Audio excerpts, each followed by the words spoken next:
The humid air of the western Ghats hangs heavy, thick with the scent of damp earth and rotting teak leaves. A single Capuchin monkey, his fur a weathered charcoal gray with a distinct white mask, sits motionless on a moss-slicked branch. His name, if the forest had a language for names, would be Kalu. Kalu does not swing with the reckless abandon of his kin. He moves with calculated, rhythmic precision, his dark, amber eyes tracking the movement of a group of humans in the valley below. The village of Malheur sits at the edge of the canopy, a collection of thatched roofs and stone walls that Kalu has begun to haunt. The heat is oppressive, a shimmering haze that makes the distant horizon vibrate. Kalu feels the sweat beneath his fur, the itch of a biting fly on his shoulder, but he does not flinch. He is watching a specific man, a man who smells of sharp metal and kerosene. Kalu's fingers, nimble and scarred from years of navigating thorny thickets, twitch. He isn't looking for fruit today. He isn't looking for the sweet, sticky nectar of the hibiscus. He is looking for a small, leather-bound book that the man dropped near the clearing. To a human, it is a diary. To Kalu, it is a weight, a physical piece of the darkness he witnessed beneath the great banyan 3 moons ago. He descends, his tail wrapping around a vine with the strength of a fifth limb. The bark is rough against his palms, the texture of ancient sandpaper. He reaches the forest floor, where the scent of dried blood still lingers in the soil, faint to a human, but screaming to a primate's heightened senses. Chapter 2 survival in this emerald labyrinth requires more than strength. It requires the ability to read the silence. Kalu carries the leather book in his mouth, the salty taste of the hide resting against his tongue. As he climbs back into the safety of the mid-canopy, the sky begins to bruise with the purple hues of an approaching monsoon. The wind picks up, whistling through the bamboo stalks like a flute played by a ghost. Kalu encounters a Malabar giant squirrel, its coat a vibrant maroon. The squirrel chatters a warning. A predator is near. Kalu freezes. Below, a clouded leopard moves like liquid smoke. The leopard spots are blurred, blending perfectly with the dappled light of the forest floor. Kalu's heart hammers against his ribs, a frantic drumbeat of pure adrenaline. He knows the leopard can climb, but not as high or as fast as he can. He watches as the great cat sniffs the air, catching the scent of the man-made object Kalu holds. This is the first danger. The leopard leaps, its claws tearing into the soft bark of Kalu's tree. Kalu screams, a piercing, jagged alarm call that alerts the entire forest. He leaps, a desperate, flying arc across a 20-foot gap, catching a swaying liana just as the leopard's jaws snap shut on empty air. He loses a tuft of fur from his tail, the sting of the scratch blooming like fire, but he is safe. He huddles in a high canopy as the first raindrops hit, fat, cold droplets that wash the leopard scent away, but deepen the mystery of the items Kalu has stashed in his hollowed-out log. Chapter 3, the monsoon arrives with a roar, turning the forest into a world of water and shadow. For weeks, Kalu has been a thief. He stole a brass key from the village elder's porch. He stole a blood-stained handkerchief from the brambles near the river. He stole a silver locket that belonged to the girl who went missing. Each object is a burden of guilt he cannot explain.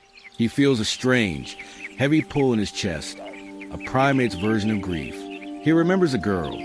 She used to throw him pieces of dried mango. He saw what happened by the riverbank. He saw the man with the kerosene. One evening, a young forest ranger named Ravi follows the trail of the thieving monkey. Ravi is patient. He watches Kalu through binoculars, noting how the monkey doesn't eat what he steals. Kalu leads him deeper into the dead zone, a part of the jungle the villagers avoid because of the quicksand and the king cobras. The ground here is a deceptive carpet of bright green moss covering a hungry, black muck. As Ravi follows, a sudden movement in the undergrowth reveals a massive king cobra. It's flared, standing 3 feet tall. The snake's hiss is like escaping steam. This is the second danger. Kalu, perched above, begins breaking dead branches and hurling them down, creating a distraction. He is protecting the human. The cobra strikes at a falling branch, giving Ravi the seconds he needs to scramble up a rock face. Kalu looks down, his amber eyes locking with Ravi's. There is a spark of recognition, an emotional bridge between species. Kalu drops the silver locket at Ravi's feet. Chapter 4, Ravi realizes the monkey isn't playing a game. He is conducting an investigation, but the man with the kerosene has realized he is being watched. He follows Ravi into the heart of the jungle, carrying a heavy iron machete. The air is thick with the smell of ozone and wet stone. Kalu senses the bad-smelling man before Ravi does. The forest goes silent. The birds stop their territorial songs, and even the insects fall still. It is the silence of a tomb. Kalu acts. He leads Ravi toward a hidden ravine where the earth has swallowed the truth. Along the way, they encounter a mother elephant and her calf, agitated by the scent of the intruder behind them. The mother elephant trumpets, a sound that vibrates in the very marrow of Kalu's bones. The man with the machete panics and swings at the calf. This is the third danger. Kalu dived from the trees, landing on the man's head, biting and scratching with feral intensity born, a year's worth of suppressed fear. The man screams, stumbling back toward the elephant. The mother elephant, sensing the threat to her young, charges, not to kill, but to displace. The man falls into the ravine, landing exactly where the monkey had been hoarding his clues. Chapter 5, as Ravi slides down the embankment to intervene, he finds more than just the attacker. He finds a shallow, makeshift grave the man had returned to hide more effectively. The objects Kalu stole, the key, the diary, the locket, all fit into the hollows of this dark story. The man, pinned by a fallen log and the watchful gaze of the elephant, can no longer run. Kalu sits on a branch directly above the scene. He grooms his arm, pulling out a splinter, his movements now slow and calm. The frantic energy that has possessed him for months has vanished. The sun breaks through the monsoon clouds for the first time in days, casting long, golden shafts of light through the canopy.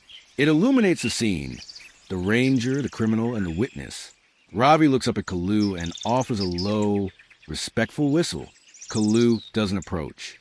He has no need for gratitude. He has restored the balance of his woods. He turns away, leaping back into the high green cathedrals of the teak trees. He finds a piece of wild ginger, bites into it, and feels a sharp, clean sting of the juice. The forest is loud again, cicadas buzzing, hornbills calling, life continuing in its beautiful, brutal cycle. The monkey who knew too much is now just a monkey again, disappearing into shadows of a world that finally knows the truth.